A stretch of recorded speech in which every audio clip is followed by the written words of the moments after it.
already know how I do it. I am your girl, Princess with the real, and y'all already know I'm gonna say what I'm feel. And y'all know I don't do no small talk. I'm gonna drink this shot, and I'm gonna let my guest introduce herself. What mom at?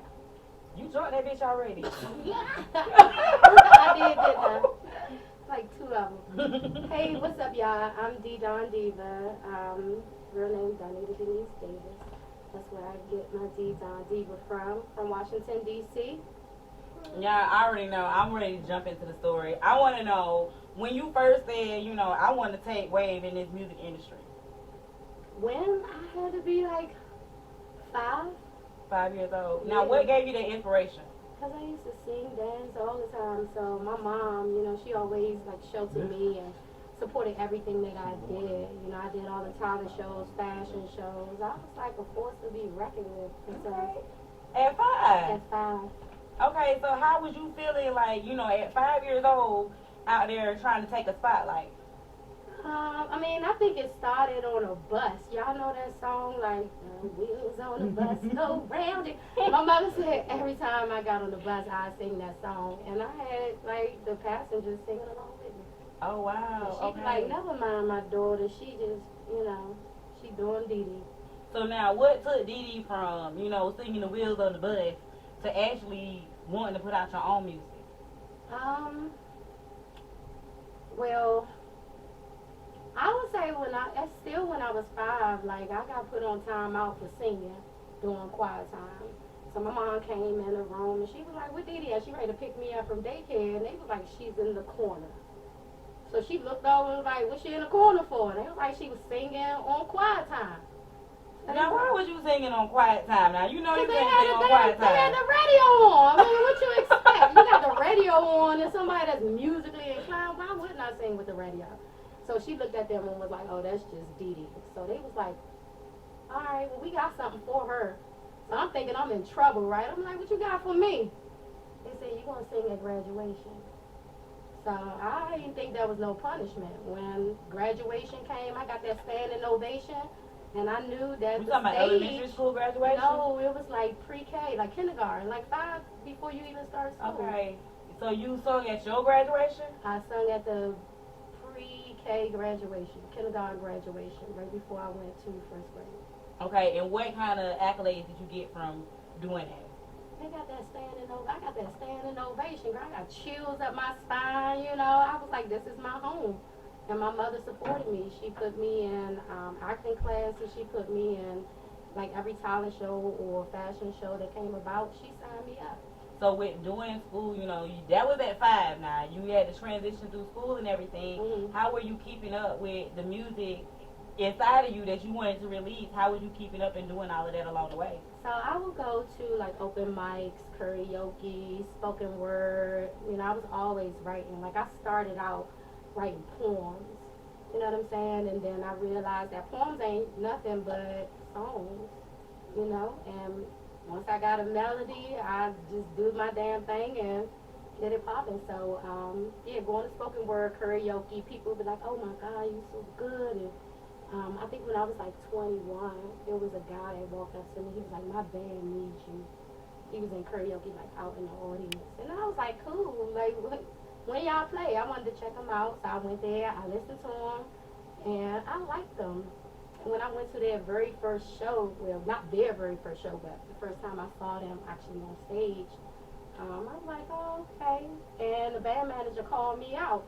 He was like, "We got a special guest up in here. DeeDonDiva, come take this stage." But first of all, what did you do to impress him so much that he called you out to come out there? He saw me at spoken word, karaoke. Like, I did damn things, You see me. I see you. I got stage presence. Very much so. Like, we're going to get to that. We're going to get to what I thought. Uh-huh. But I want to, start the transition of, like, who was in your corner, who had your back along the way coming up, trying to get your music popping? So, my motivation, don't get me emotional. Go ahead and cry if you need to cry. So, my brother, his name is Michael Miner. They called him Postman. He was my engineer. He was my motivation. He was my backbone. He was the oldest sibling of all of us. He would write me, not write me music because I write my own music, but he would make beats and then he'll bring it in my salon because I am a beauty and barber master educator. Saw that shit. And I've owned my own hair salon, barbershop, tattoo parlor, and clothing store all in one since, I can remember. But he would come in there or he'll come to the house and be like, I got something for you. And I sit there and I, write to the music, and that's when it started. Wow, okay. He nurtured that, you know what I'm saying? He knew I was in the music. He introduced him and my Uncle Mikey. They introduced me to go-go, like backyard band, junkyard band, red asses. They're like, Dee, I can see you on stage singing with these bands. And, like, damn, that's radio music. DC stems around, our music, our genre is like go-go. And we will take a radio song and put the congos and put the drums to it and get it popping, girl.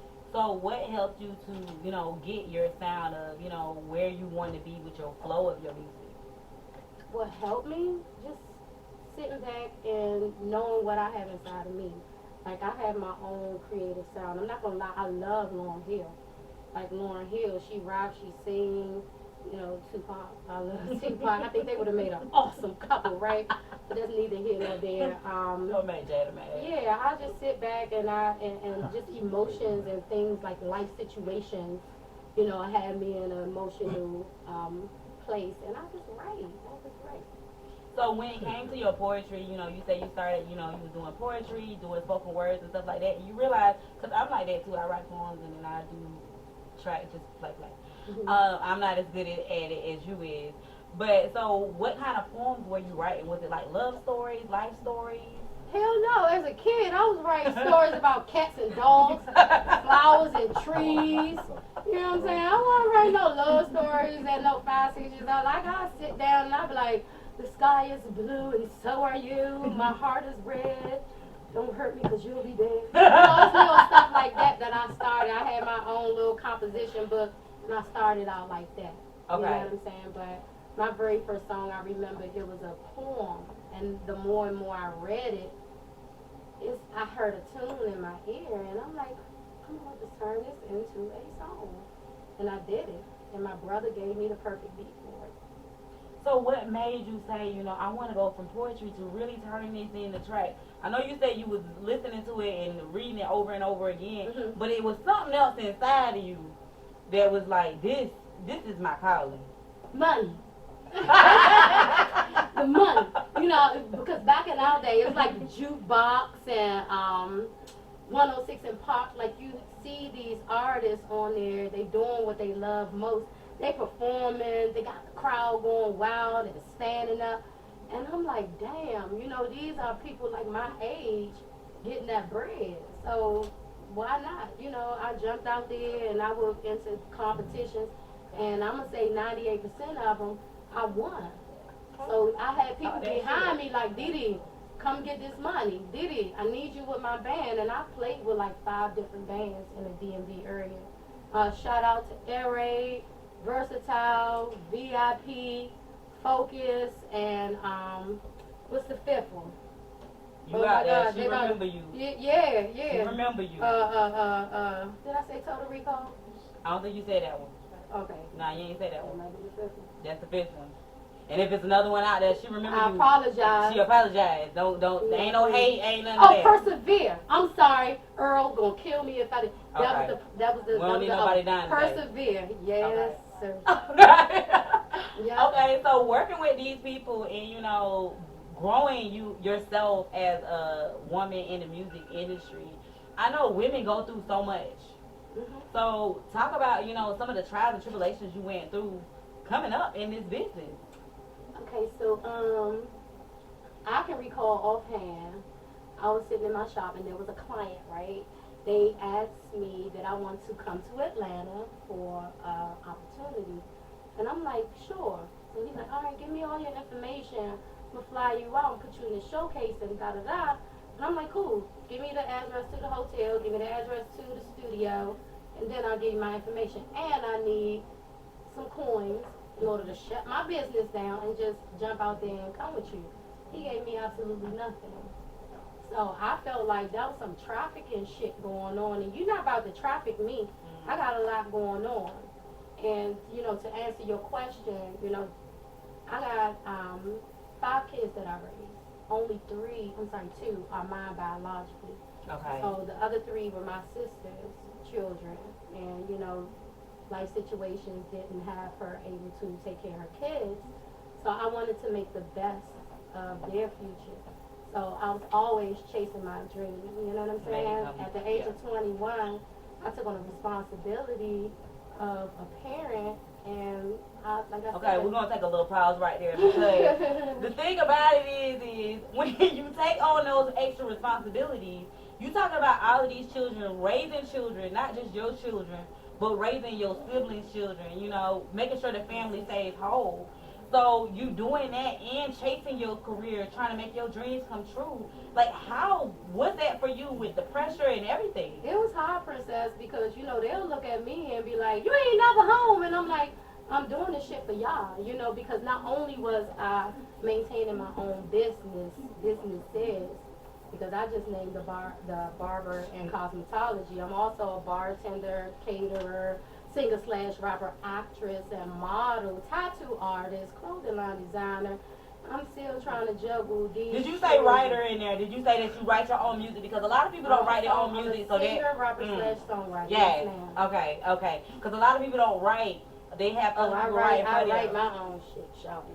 And that's what I like. I like because when I listen to your music, and I'm just gonna say, you know, I seen you perform for Too Hot Radio, and that performance, I'm telling you, was the best performance of the night. Thank you. I don't care what nobody And says. how many artists were out there? It was over 100 and something artists there, and you were the best performance of the night for me. And I say that I recorded you because you were a great performance. I don't walk around and record everybody. I'm sorry, I don't do that. Like, I'm always big on people who showing like personality, showing that light. And I felt like you did things that other people didn't do. You changed the fucking wardrobe on the fucking stage. Like, people don't do that. People don't have a whole wardrobe change during them performing and still be on key with everything. Your fit was, oh my gosh. The fit was lit too. It brought out, you know, who you were. And it made me like feel like, okay, this girl got the total package. So that's why when we connected about the interview, I was like, hell yeah. Because I remembered you. And I don't remember a lot of people. I'm not gonna lie. I don't know a lot of people's names. I don't remember performances. Artists always come to me and be like, "Oh, remember I was there." I don't remember them. But you remember? I remembered you, baby. Yes. I remembered you in your purple and your fit change with the curtain and everything on the stage. People don't do that. People don't bring that kind of stuff when it comes to performing to get people engaged in their performances.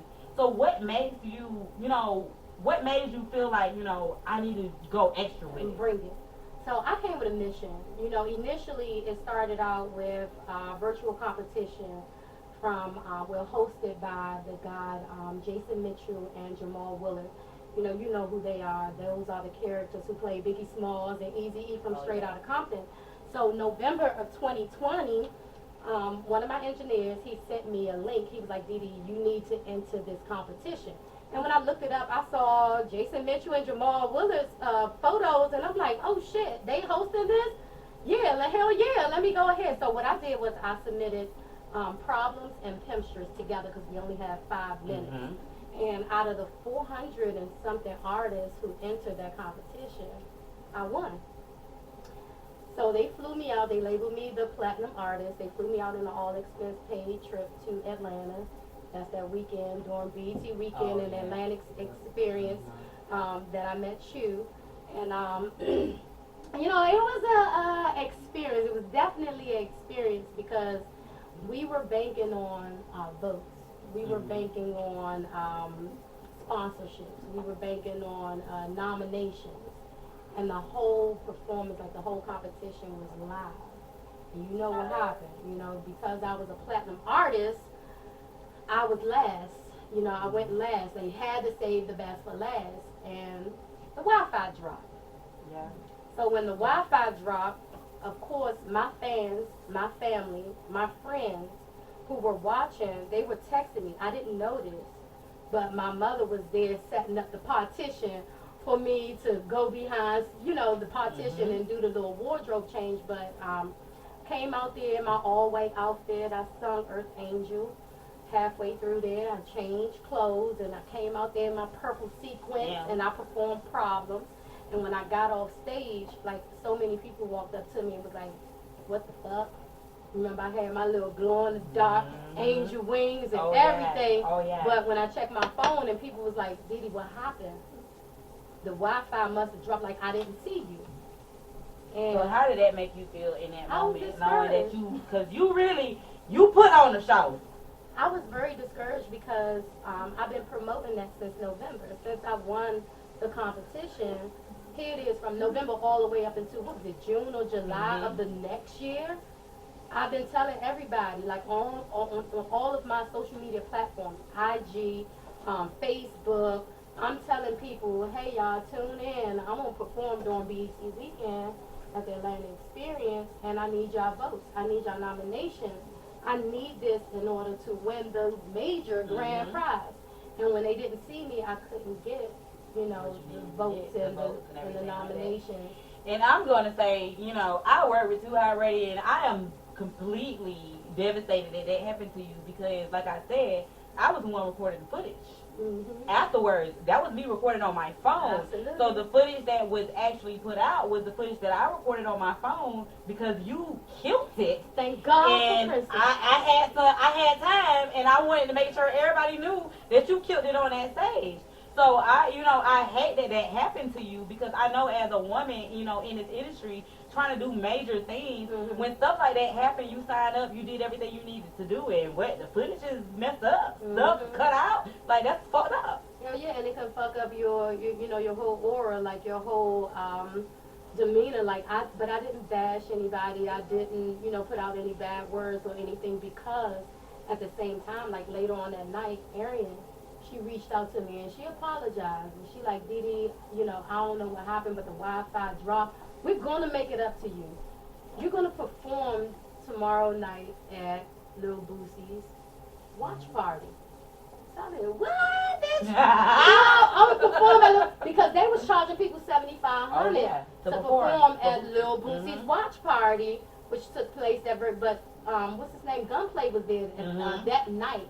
The night after, I wanted to perform that night. You know what I'm saying? At the after party that was in the basement of our hotel. But I guess it was last minute, and that performance was $3,500. But anyway, I sat there and I watched the other performances. I didn't get to perform at Gunplay, but I was able to redo the whole performance at Lil Boosie's all black watch party, and I killed it. I did the same shit. With white outfits and an Earth Angel, changed behind the partition, and it came out with my little purple outfit. I did it all over again.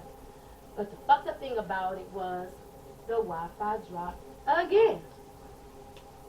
So my family, my friends, and my fans were not able to vote for me. I promoted it all that night after Arian reached out to me and said, we're giving you a second opportunity. So for it to happen a second time, I was very discouraged.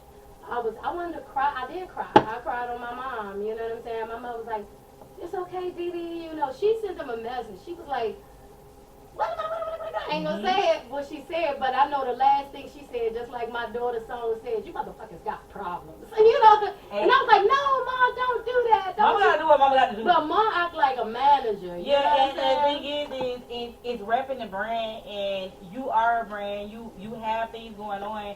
And when you promoting things a certain way, you want it to turn out a certain way. Right. So I completely get that, and I get like why Mama went off. I would have went off too. Cause she was promoting too. My mom works for the government, and she forwarded everything. Like she was like, support my daughter. We're going. Like she stopped what she was doing. And I don't mean to bust your bubble, Mom, but Mom was supposed to be on the clock. She brought her laptop. It was during to do the stuff. It was during COVID, which was like I said last year, June, July. She was working from home, and she was working from the hotel. She worked from Atlanta, promoting me, telling everybody like, y'all tune in, make sure y'all nominate my daughter, make sure y'all do this, that, and the third. So she was upset because it made both of us look like liars. It made both of us look like we were doing some false advertising. Well, I just want to tell anybody, who felt like, she did any false advertisement, that she was doing any lying type stuff. She was there in full effect, and she killed that motherfucker on her performances. And I wish that everybody could have seen the full thing. I gave, as much of what I recorded so people could see. But we're going to make it right. Hell yeah, like, we're going to make sure things is good. And I want to thank you. I want to give you all the love in the world, because when I reached out to Too Hot Radio, nobody had footage but you. You were the one who walked up to me and was like, oh my motherfucking God, you fucking killed it. Can I interview you right now? I said, sure. And then I reached out to you. I said, Princess, please tell me you have some footage. She said, hell yeah, I pulled out my camera and I got you, girl. I'm going to give you whatever I got, and I'm going to put my own footage together. I'm going to put it on YouTube. So you named it the After, man, or something like that. But I saved it on my YouTube. And even though the sound didn't match up with the performance, you gave me something to be able to show my fans and my family and my friends that I was actually there. So I appreciate you, like, from the bottom of my heart. I really thank you for being able to come through and show my work. Look, I don't even need that, because for me, it's like I never really had nobody there for me. I never really had nobody there to support me. So it's like when I see beautiful black women actually out here trying to do something, actually trying to make something happen, I'm going to do everything I can to help a person. Like, that's just me as a person. I went through everything on my own. Like, I never had a support team. I never had nobody backing me. I never had nobody supporting me. Everything I did it from the mud. So I understood, like, when I heard that your footage was missing, to me, I took it into myself and was like, if it was me, somebody probably would have got slapped. It blew up the stuff. Yeah, it would have been some shit. Trust me, I wanted to. But, I said, I got to maintain my composure and my professionalism at all And I'm glad you did You're that. never supposed to crack under pressure. And I'm glad that you did that, because there's so many people that, when things don't go their way, they go ham. And I'm one of those people, like, if things don't go my way, I'm going to out you. I'm going to out you to everybody. Because that's just who I am. So, like, just keep things copacetic so we don't have them situations. Right. So the fact that you had that situation and you were still woman enough to continue on, do everything without causing a ruckus. Yeah, you sent your emails and you said what you need to say, but that's on a business level. Mm-hmm. That's how you conduct business. And a lot of people take that away from women and be like, women always want to pop out. They difficult to work with. They act like divas. Now, you is a diva. You was a diva, but you don't act like that diva that they trying to imply that people be acting like. So I like that, the aspect and the way that you took things when it came to that situation. So coming out of that situation, though, you've been growing and you've been making some things happen. We're going to take a break because we got to pay some bills, but we're going to jump right back on into where she going to the next level. After all of this performance and after the, the boo and all of that stuff, we're going to talk about where she going next. Y'all see it. We Brandon in here, Princess with the Real. She say what she feel. All work with no play makes for a motherfucking boring day. Yeah. Y'all see it. Shots going around. I fuck with Drink Tramp. But we don't do the half shots in here. We do the full shot glass. That's right. The full shot. And the Princess with the Real shot glasses. You see it. That's how we doing it. Yeah. All right. Everybody drink that full shot now. Brand. Mob shit. It's the star. This the Sector 7 and Princess with the Real. And a nice little collabo that we doing. Y'all see it. And Forever Mob shit. Mob shit. Y'all, I'm in here with real I actors. love y'all. I'm Just in like here. myself. Y'all know I want to be an actor. Y'all know I want to be an actor for real. So I'm in here with some real actors in the motherfucking game. Hey, we back. Y'all already know I'm your girl, Princess with the Real, and this is DeeDonDiva, DC, baby. Hey. Look, I done visited DC before, but y'all kind of expensive out there. We expensive and we hood as fuck. It all depends on what side of DC you visit. If you go to Capitol Hill, then yeah, that's the bougie side. Okay. But if you come on the south side, the north side, you guaranteed to get some inexpensive food. Okay. Because when last time I went to, that area, I think I was in Virginia, though. That ain't DC. Yeah, that ain't DC. I was in Virginia, and they was charging too much. Like, it was, oh, they don't, y'all don't fuck with Virginia like that. So they consider DC the DMV area. DMV stands for DC, Maryland, and Virginia. Okay. Maryland and Virginia is not DC. Okay. DC has 4 sections. I'm sorry, we got southeast, northeast, southwest, northwest. You know what I'm saying? Like, but Maryland and Virginia is not DC. Okay. When you Okay. come to DC, I'm gonna show you DC. Okay. I'm That's gonna what I show you the hood mean. side, and I'm gonna take you on the White House side. Okay, You know, okay. The bougie Capitol Hill side. That's not where That's I'm gonna where I spend the live. money at. I want to spend the money in the hood side because that's where they're gonna have a both. discount. I'm gonna give you a taste of both worlds. Okay, okay. So now we want to jump right back on into this. You know, Mm-hmm. we left off of you know the disappointment with your performances and stuff. Mm-hmm. But through all of that, you kept going. You kept working on making your dream come true. So after all of that, after your performance, what was next for you? So after the Too Hot Radio performance at the BET, during the BET weekend and the ATL experience, of course, they had a week time span for people to cast their votes and submit their nominations for their best performing artist. And again, because my shit didn't air, and then I had to wait for your footage for like another 3-4 days, I know I didn't get as many votes as I was supposed to have gotten. But it was okay. One thing we left off on keeping it business, keeping it professional. And I'm always professional, when it comes to what I love and my craft. I love this. And like I said, I didn't badmouth anybody. I believe, that the best is going to come out of any situation as long as you remain positive. So what happened was they tallied up the votes, and the judges, they did their thing, and I was like 100 points away from the most points that were given. I think it's because I dropped the mic. I hit a Kanye West on that.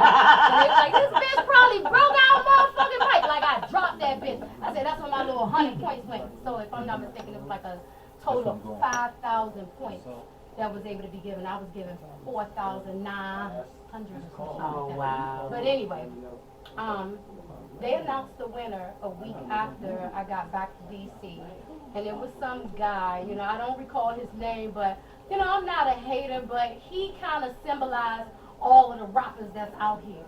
He had the dreadlocks, he had the pants hanging off his ass, he was smoking a J in the video, robbing that bibbidi boppidi boo. And he won, but it's okay, Had I got my shit, I would have been. But anyway, after they announced him as the winner, I think it was DJ Outlet, if I'm not mistaken. He said, "Oh, and before we leave, DeeDonDiva, you are not walking away empty-handed. Our sponsors and our investors want to work with you. Pay attention to your email." And I'm like, oh shit! I ain't gonna lie, Princess, I was about to turn that shit off when I saw that guy. I think it was EOE. Anyway, oh yeah, he was one of the top. Yeah, okay. When I heard his name, I was about to hit that fucking radio and just turn it off, but I was like, nah, something said, Didi, keep it on. Keep it on. Like, my mom was listening, my dad, my daughter, like, everybody was listening because I had faith that I was going to still win. Even though you submitted your video and that footage, I said, they're going to see Princess's footage that she submitted with me, and I'm going to still win.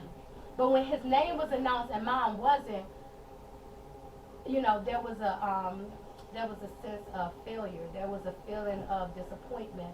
I felt all types of emotions that I felt when I tried out for American Idol, and they was like, good, you just need to drop your jaw a little more, and I didn't advance to the next round. I felt that, and I want to tell a lot of artists out here, it might be a show, a fashion show, a competition, or anything of the sort, that you didn't win. You didn't become first place. You weren't the top prize winner. Like, my daughter went through that. My daughter sang like hell, and she came in second place out of 20-something students in her elementary school, and she just gave up singing because she wasn't first. And a lot of people go through that emotionally and spiritually. They feel like they're not good enough, so they will give up on their talent. Don't do that.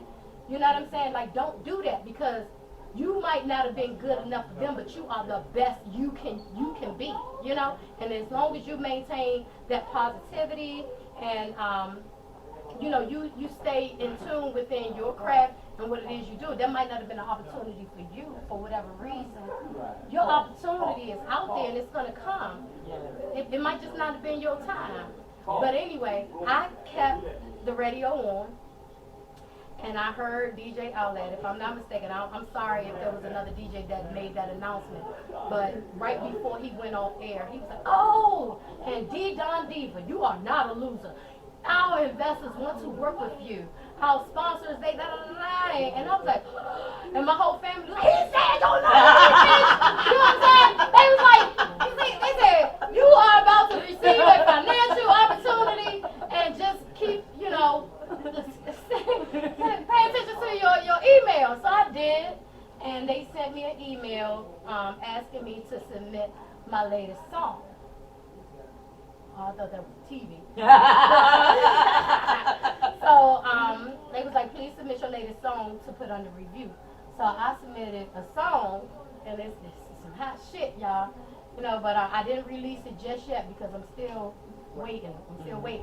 So when I released it, when I submitted it, they got back with me within a few weeks and was like, "Beloved, your information has been forwarded to Rich and Loyal Entertainment, and you could possibly receive a distribution deal through Enterprise Records."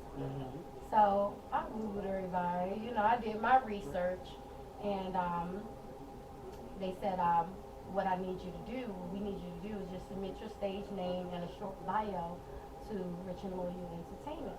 So I did that. You know, I emailed them. I said, "Hello, this is DeeDonDiva. I received instructions from Too Hot Radio to send you all a short bio. You know, I'm from Washington, D.C. I did all the, you know, the damn thing." And that was just like 2 months ago, almost 2 months ago, and I haven't heard back from them. But I see that they follow me on social media, and I've just been paying attention to my email, just awaiting some type of contract or some type of correspondence to see where to go from here. I'm going to make it clear, we're going to make some correspondence happen, because, you know, with me working with Too Hot Radio and me knowing all that you got to offer, everything that you're doing, it ain't even just about your acting stuff, it's you as an artist. Like, I see your performances, I see what you do, and you kill it on a stage. So that's what people like to see. Like, all this boring stuff, like, I don't get entertained by that. I get entertained by people doing extra. And you an extra person, and I love that. Yes, ma'am. Yes, I am. So, I'm going to make that connection tomorrow. We're going to make it happen. You know, we have, you know, some Black Ink, Too Hot Radio events coming up. And I want to make sure that you keep it locked with everything that we have coming, because I want to make sure that everybody knows who you are and what you have to offer, because that is important. And I'm big on, you know, supporting people who I really support. I appreciate that. Like, because I don't that's do one fake thing you support. let it be known. When I was in Atlanta this past summer, you was like, "Bitch, I'm gonna make sure I'm gonna interview you, I'm gonna promote you, I'm gonna you." And I was like, my mom was like, "Keep in touch with her," because you had the most energy, like, of all of the other 3 or 4 Too Hot Radio personalities that I connected with. You responded, like, you made sure I got a personal interview before I left. You're like, "Hey, let these motherfuckers know all of your information." And I was like, "Mom, Princess with the realness lit." That's right up my alley, and I love your energy. I love your energy, and I respect the fact that you allowed me to come back to Atlanta and promote what I got going on. But that wasn't the reason that I reached out to you. I reached out to you because in the midst of me awaiting a response from Rich and Loyal and Enterprise and all of that, you know, one of my band members, one of the bands that I told you about earlier, the manager, I'm sorry, not the band member, but the band manager, he reached out to me and he was like, "Dee, what you doing right now?" And I'm like, finish on up with a Clyde, wow, what's up? He was like, "I got a movie role for you." And I'm like, "Rome, you got it." Rome, shout out to Rome. Rome. That's right. Rome was the manager of my band, Focus. You know, Focus had some heavy hitters in there, right? And we were doing something a couple years back. But when he reached out to me a few months ago and was like, "Send me some pictures of yourself. The writer needs to see you," I did that. I shot him like 30 pictures, right? He said, the writer wanted to see, "What you doing right now? Come out Baltimore." So I flew out there. And I flew because I'm in D.C. and D.C. is like 45 minutes from Baltimore. So I went out there like immediately. And the writer loved me. He has a genius mind. When I tell you, this dude has a vision, and I believed in it immediately. As soon as I talked to him, I met my on-set family, and I fell in love with them like automatically. And so, did you want to get into acting? I was already in acting. I've done a few things that never went anywhere. Okay.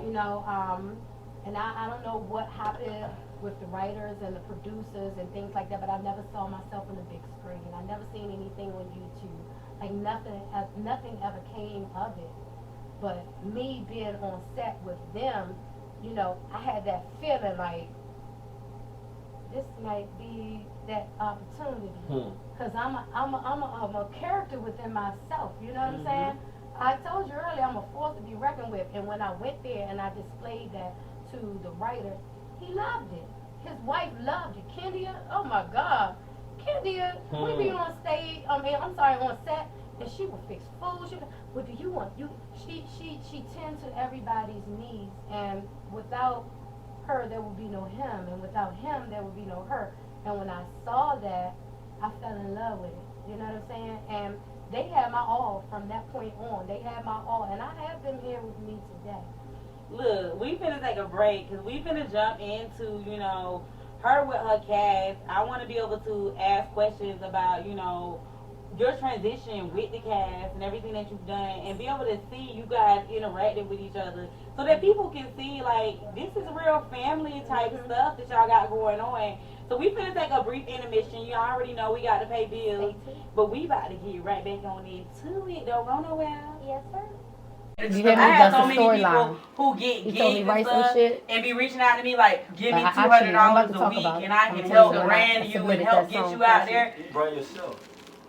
That's what I be trying to tell people. I got shows, I'm on the radio, I'm doing all this shit. Let me tell you a secret on me. I never been to an acting class. I never had no type of practice, none of this shit. And listen, you see me? You look at me? We Sector 7, right? My character is Marcus, right? I play Marcus. It's one of many characters. You know what I'm saying? We got a whole lot of characters, but I'm one of the.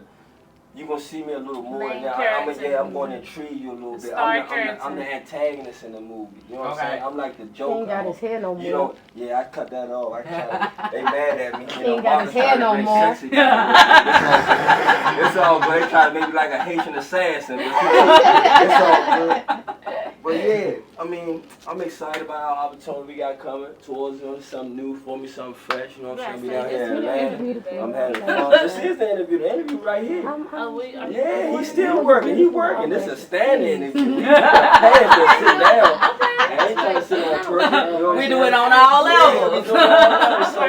It's gonna be, you know what I'm saying? This is one of the curves.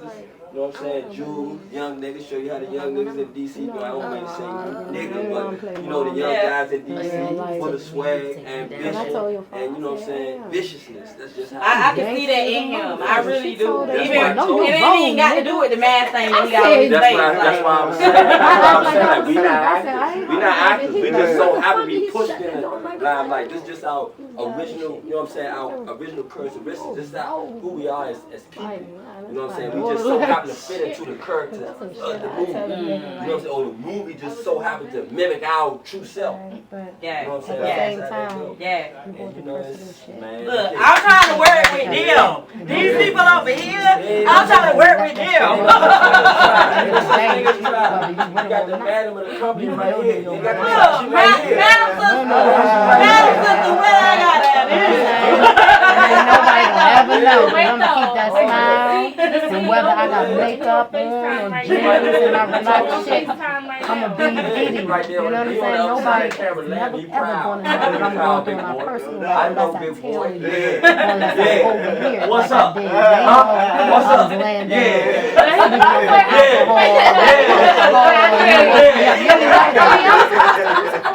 And that's what it's about. That's what it's about. I heard when real shit. shit. I like this. I like this kept wanting to because get I'm up all and be about like, the "Shit, real. you know how to And do that's that." what I got And from then y'all coming in. I And wanted it's to say real that I said, shit. That's your name. she don't know me like Just that. don't let this And I be don't our want you to first go on me and be occurrence. like, We "Mind your business." And we're going to continue You know what to I'm keep saying? connecting. Keep it Yeah, locked. but I Please just, do, I because we need to maintain. touch base with the Atlanta community. You know what I'm saying? Yeah. Let them know Uh-huh. we come to have what you do. Mhm. Guys from DC, you Stay know what in I'm my saying? place. Y'all Yeah. embrace Yeah. us Yeah. in y'all Yeah. our city. Y'all embrace us in y'all Because city. like Any I said, new at the up same and coming time, I'm artists, open to whatever, shit. whoever, somebody. You ain't got to be Ain't nobody nobody. loving all that's a You know what I'm kid. saying? If you got something to say, You know, because when I come reach out to you, and you will reach out to us, and maybe we can make something happen. Now let me just tell y'all something real quick about this man right here. Cause like he came in trying to spit game to my. I ain't no train. He was spitting real knowledge to my son today. When it comes to being you in this industry, and this is so important. A lot of brothers grow up and feel like I gotta adapt that street stuff. I gotta adapt to what the black environment feels like it is. And he made it clear that it's not cool by telling his story. Y'all already know I'm big on hearing people's story and understanding who people are, because I feel like you never know somebody until you actually know their story. This man really went into, the trials and tribulations of his life and what he went through with his son and losing a child and talking to my son and giving him empowerment to be him as a man. That is well respected. Like if a lot of people, I want more men to do stuff like that, and instead of trying to push our brothers to the streets, to the gangs, to the drugs, and to all of that, but telling them to use their mind. Like that touched me, hearing you say that to my son, because you don't have a lot of people out here trying to teach kids to do the good But things. you know what the honesty of it is? The honesty of it is, like, some people can go left, right. Some people can go left. Some people can go right. Some people can go left. The ones that you see got the potential to go right, but they might get influenced to go left. Them the ones you try to reach out to first. You know what I'm saying? Them the ones you reach out to first, because they ain't no business in that lifestyle and that realm. So you snatch them first.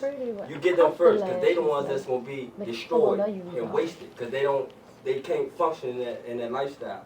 Now, then once you get them, as many of them as you can, or as many of them as willing to listen, then you go to the next ones, the ones that's in it too deep, that really looking for a future but don't have no guidance or no way. They don't know. They blind to a fact. So they don't want to listen to the judge, the PO. They don't know nothing. You ain't been where I've been. So how can you tell me what to do?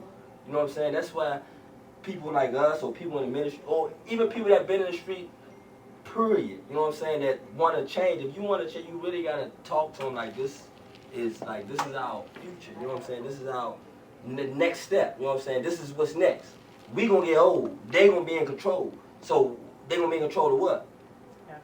You know what I'm saying? Yeah. We can just dictate the future. You know what I'm saying? We can dictate the future. We really can dictate the future. We just do what we're supposed to do, or we just do and try to teach people to do what's right for us as a whole, as a people, as a black people. When I say us, you know what I'm saying? And I like that kind of talk, because a lot of people don't speak on that stuff. You know, when it comes to black people, we always speak of, we don't stick together. Well, what we need to do to stick together, what we need to do to empower our people to get to where we need to get to. What we doing now? Look at the blueprint. Look at Sector 7.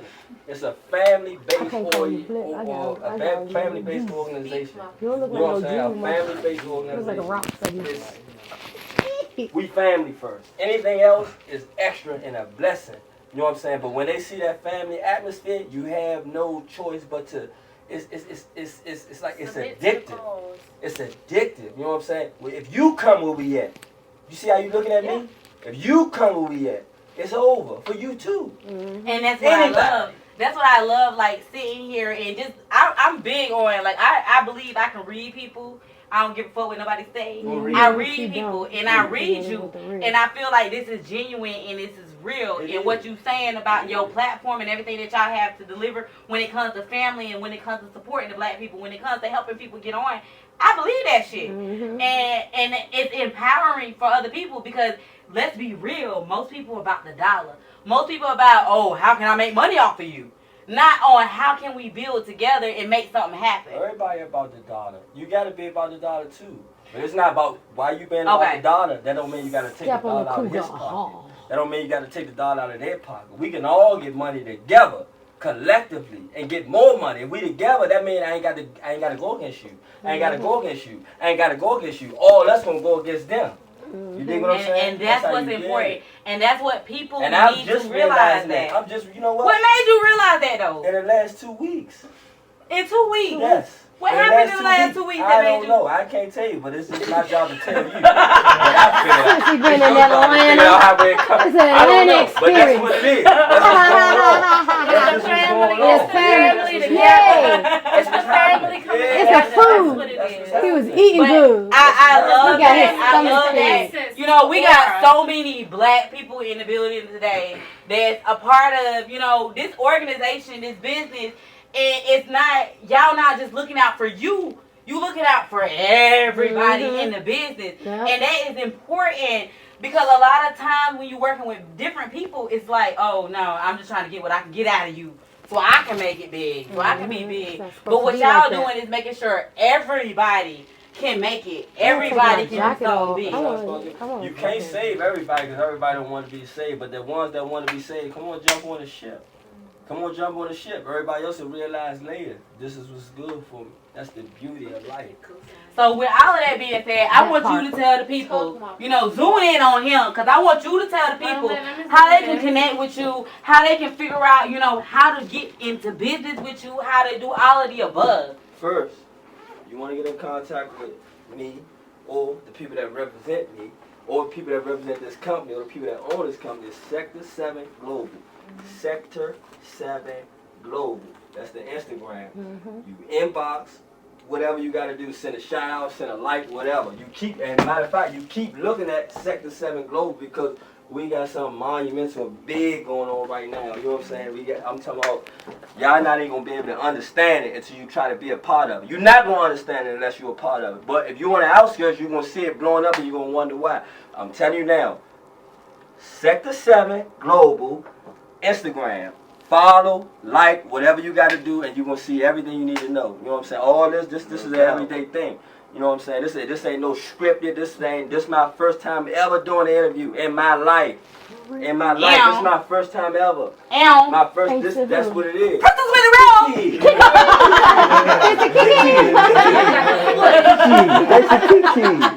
So yeah, that's what it is, man. I appreciate you having us. I ain't know that. Appreciate you giving us this opportunity. I want to give you a hug. I want to give your son a 5. He's doing a 5 job on that camera right there. You know, you already know what I told you, and you tell your friends that. And I meant that. I really meant that from the heart. Like, I ain't talking just to talk. I meant that. Seriously. All right. Y'all hear it real. Y'all already know I keep it real. I like to keep real people around me too. I don't like that fake shit. So I like that, you know, he's real about everything that he's saying. And when I tell you, I read people. So I read that he's telling the real. Like, I'll tell you if he was telling the motherfucking lie, because I don't do lies, I don't do fakes, none of that, none of the above. But it's real talk. So link up with him. Like, look, I'm going to be linking up in a minute, y'all. Tell him again. Did you remember? You ain't even remember. What is it? What is Sector it? 7, baby. Yeah! Sector 7 what? That 1800 gone. But guess what? Everybody live in the building. Listen. So, Dee, I know we've been discussing you and your career, everything that you got going on, and I know you discussed moving into, you know, doing the acting thing. You already was doing it, but now you with a team, and it's actually out there on YouTube and stuff. I want you to discuss, you know, your start with this film. So again, Rome, my band manager, Focus, he told me, Dee, we've interviewed like 2 or 3 Kikis, but when Billy described to him what he was looking for, Rome was like, God damn it, why ain't think about Dee? So when I came in, you know, I did my thing, and he introduced me to my cast, my family, and I fell in love with them, and I've dedicated all of my time, all of my energy, all of my attention to working with them and perfecting this project for the past few months.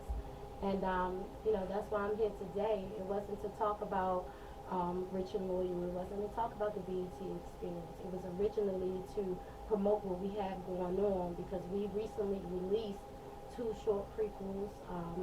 This movie has the potential to actually become a series. And I just wanted a chance to put it out there to the world and let them know what we have going on, because it will behoove you What's it gonna do to him? It would behoove them to tap into Scar, the movie. No doubt. Now let's talk about you in this movie and your role in this movie. Who are you playing? So I am Kiki. I play one of the main characters' wives. I have a daughter. I have a Hey, daughter. Yeah, this is my daughter. This is my husband's best friend, and this is my daughter's baby daddy. Okay. Yeah. Okay. So now let's, I watched it and I don't like to give, everything out. I want you to tell the people, what this story is to entail. So the backstory is, it's about a group organization called SCAR. And it dates back to the slavery days. There was a group of black people, a couple families, black families, who had a little bit of money, and they came together, and they created that organization called SCAR. So my husband's supposed to have life in prison, and this organization got him out. They wanted him to complete some type of mission. Some things going on in the streets of D.C., but he had another agenda in mind because our daughter was kidnapped, raped, beaten. Oh, wow. Yeah, so he got on another mission. But you guys will have to see. You have to tune in. You have to watch the first 2 prequels that we had to get yourself involved. We release those so the audience can get to know the characters, so they'll know the backstory. Like what I just now said, it's already written. Like they can read about it, but you gotta follow the storyline in order to become acquainted and see. So what made this story come about, though? Billy and his brilliant mind. Oh, Billy Bad, the awesome Billy Bad, and we never know what he has in store for us, because there's a lot of stuff he added at the last minute that wasn't in the original script. You know what I'm saying? Now, But how do you guys get along as a cast, dealing with different personalities, different type of people? How is that for you, dealing with the cast? we're family. We're family. Like, I spent my New Year's with them. That first snow, I got snowed in with them. Like, we are in houses. Like, when we go from city to city and state to state, we're all together. We're cooking together. Like, Kendia, Billy's wife, she feeds the fuck out of us. Like, she will walk around to all of the rooms like, I know you're a vegan, and we're going to cook this. Dee Oh, wow. / Kiki, what do you want? India, I cook this for you. And, and they so catering. So, this is my second family. When I'm away from home, like, I can't ask for a better cast than them. Okay. So with that being said, since y'all sitting on the couch with her, go ahead and introduce yourself. She told us a little bit of who y'all is, but let us know who y'all are. I'm Jules. I play the young dude in the joke, like, man. Like dude or the young goon? I'm the young goon dude, whatever you want to call it. But it's just exciting for me, man. But I'm Jules. I be, the young dudes I'm going to show you in the movie. When you watch the movie, you got to watch the movie before you get more details. I don't really just go into, you got to watch the movie. I like that. That's my daughter's baby daddy. In other words, Jules is my daughter's baby daddy. Do you like your daughter, baby daddy, though? Up to y'all gonna see some shit. Like, I can't even tell you. I love him because I practically raised him. Because him and my daughter, they've been knowing each other since childhood. Like, they got a kid together. I'm a grandmother in this bitch. I love him, but I don't like him. Okay. Now, how do you feel about that, being the daughter of the baby daddy that your mama don't really like, but she loves? As long as she loves him, I love it. Now, as, her man, best friend, how do you, interact with her in the movie? I don't really deal with it too much because you're not going to really see me too much. Like, my character, I'm the antagonist in the movie. So you going to see me. You ain't going to see me too much. When you see me, you going to see me. So does that mean when we see you, you starting shit, you are the uproar? I might be making love. I might be starting shit. I might be making a business deal. I might be doing anything. You just got to watch and pay attention and make sure you look at it and you Sorry, figure out what I'm everybody. doing. Because what you think what I'm doing might not be what I'm really doing. He a trick bagger. Exactly. Okay, I'm glad you said that because that's what I'm hearing. That's what I'm hearing. That's Now, what you hear, that's what you're seeing. Which one? I done seen it and heard it.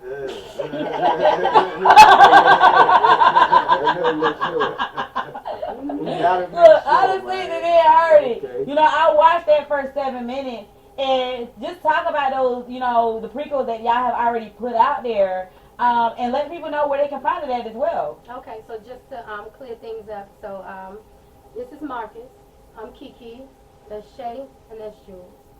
Alright, so y'all can get familiar with the names. Now in the first prequel that you saw, Jules has some shit going on now, you know, and it may stem from what my daughter been through. It may stem from what he got going on in the streets. You got to pay attention in order to know. But once he got into his little shootout, you know, he came running to my motherfucking house. You know what I'm saying? That was my house that y'all saw, and he cleaned himself up, and my daughter came in and asked him what's going on. But he's like a secretive person, you know. He don't really tell her too much. She got to guess.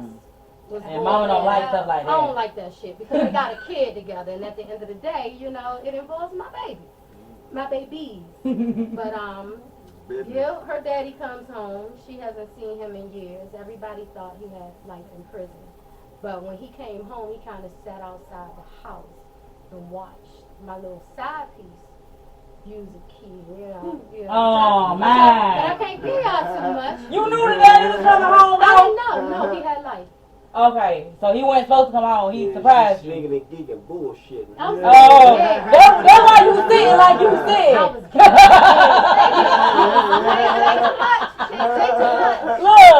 Look, that's why he's sitting like he's sitting. He don't know whether I need to be cool or not.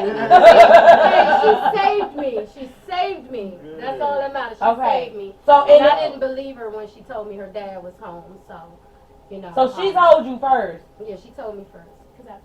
She caught him about to come in the room. She Mm. saved me. Yo, tell the people where they can go watch this at, because just hearing that right there, I know people like, okay, that's the story I want to see, because I want to see how that thing unfolds. YouTube. You can go on YouTube and when you go on YouTube, you gotta punch in Scar Part 1. S as in Sam, C as in cat, A as in apple, R as in rabbit. I'm glad you did that, because you know we have some people that don't know. Yeah. Like this Yeah. star, they'll put that, but it's PT1. EP. PT1. Mhm. I'm at episode 1. I'm sorry, I apologize. that's a tequila, mother. That's a Maybe. I'm sorry. So y'all can check it out on YouTube. You type in Scar, S as in Sam, C as in S as in Sam, C as in cat, A as in apple, R as in rabbit. Put a space and then put E as in egg, P as in Paul, 1. And then the second episode is going to automatically play. And we're supposed to be releasing these short stories like every week. You know, his agenda is to release one, you know, periodically to keep you guys in tune with what's going on. So as long as you click like, subscribe, comment, you will definitely get notified whenever we release one of these. So make sure you like, comment, and subscribe. Don't just go and watch episode 1 or episode 2 without clicking, liking, and subscribing. Okay? Because once the movie is released, then it's a possibility that we might have an actual series going on. That Ew. Okay. And for anybody that's interested also, there's still some slight roles available. I mean, there's not such thing as slight role. You come up and show out, you might get a star role. You know what I'm saying? You can still apply. Like I said, go to Sector 7 as she said, S is in sex, E is in E. Ow. Yes. T is in trailer. O is in octopus and Don't type in sector. Y'all gotta type in star. Okay. Star. Well, S is in sex. C is in cat, A is in ass, R is in rough. Ridiculous. PT1. EP.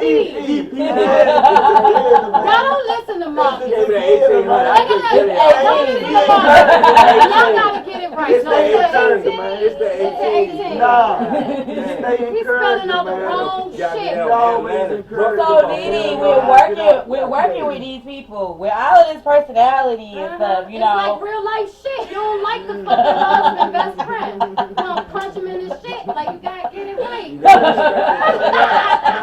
respect it. You don't like a whole lot of people, but guess what? No, You ain't got I no love y'all. I choice but love to them. It's respect nice. it. Yeah. That's what Marcus is. Yeah. You might don't like me. You ain't got no choice but to But respect it, You yeah. gotta Love it respect and it. love it. That's what's up. Yeah. And I respect all of y'all sitting on this couch, even the people behind the scenes not to be seen on the couch. I respect everybody in the building. And I You appreciate know? you giving us this Yes, opportunity. I appreciate you. You know what I'm saying? I appreciate you giving us this opportunity. Hopefully it'll be many, many more. You know what I'm saying? I Yeah. appreciate what you're Hopefully. doing. I Yeah. admire what you're doing. Yeah. Ain't no You know what I'm hopefully. saying? It I will admire what be. you're doing. Mhm. So, Definitely. Because yeah. we gotta come back. We got a lot of more scenes that we're gonna shoot in Atlanta. So we're pulling heavy hitters from different cities and states, and you know, we're gonna keep in touch with you because I know you got the connects, Yeah. and you got. And with that being said, I want people to know how they connect to you. You know, so I want you to get all your plugs, all your shout outs, all your businesses, everything, every platform you own, so people know how they can find you. Okay, so y'all can reach me on IG. My IG is at DonDiva.Davis. That's DONDIVA, period, DAVIS. You can find me on Facebook at Don Davis, and then in parentheses is Don Diva.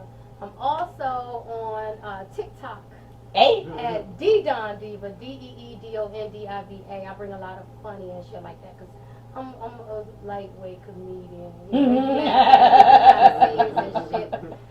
But also make sure you go on YouTube and you type in SCAR space EP1. Alright? And check out Scar because that is my main focus right now. I'm loving what we got going on. This thing is about to be big. It will behoove you Behoove you. to click, like, and subscribe and check out what we got going That's on. one of them big words too. Yes, behoove you. I'm a mess. And now we're behooving people. I want y'all to let people know how y'all can be found. If y'all want people to know where y'all at, if y'all want people to tune in to y'all, let them know how they can get at you. You can find me at India Cache, India INDIACHAY_. Got you. Got You you. can find me at Ty5150 _ TY5150 _ Got you. Got you. Y'all heard it. You Listen can up. find me in the theater near you.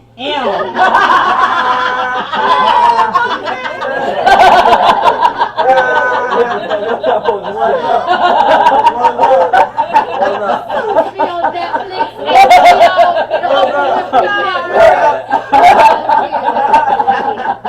So I appreciate all of y'all for coming through today on the Princess with the Real Show. Real talk, real shit, real situations. And y'all, we starting now. All right. Appreciate y'all, Atlanta. Appreciate y'all, man. Thank y'all. Appreciate y'all, And man. it's a wrap. What's the Appreciate y'all. Hey, do the dance one more time. Make sure.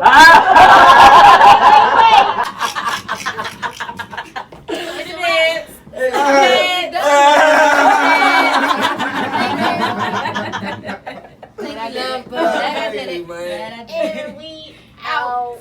Man, we just did.